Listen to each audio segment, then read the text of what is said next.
BJP அதுக்காக தான் எதிர்க்கிறோம். கொஞ்சமா நெஞ்சமா ஒரு ஆட்டிறைச்சி வச்சனால வீட்டை பூந்து அடிச்சு கொலை செய்தீர்களே, இதெல்லாம் மறக்க முடியுமா? முத்தாலக் சட்டத்தை மறக்க முடியுமா? ஹிஜாப் போட்டதுக்காக பெண்கள் படிக்க விடாமல் காலேஜுக்கு போட தடுத்தீங்களே, இதை வந்து மறுக்க முடியுமா? இதற்காக தான் பிஜேபி எதிர்க்கிறோம்.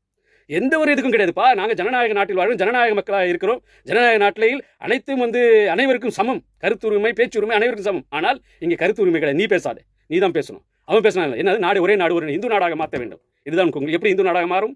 இது இந்து நாடாக இருந்ததா? என்னைக்காவது இருந்ததா? இதற்காக இவர்கள் பாடுபடுகிறார்கள்.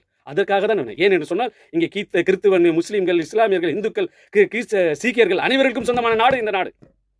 அப்படிப்பட்ட நாட்டை இந்து நாடாக அறிவிப்பேன் என்று சொல்லி பாராளுமன்றத்தில் சொல்கிறார்கள் என்று சொன்னால் எப்படிப்பட்ட அவல நிலை? எது வேணும்?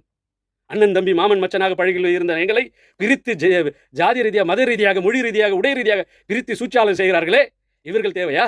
அதற்காக தான் எதிர்க்கிறோம். அன்பான வாக்காளர் மக்களே, இருக்கக்கூடிய இந்த ஏப்ரல்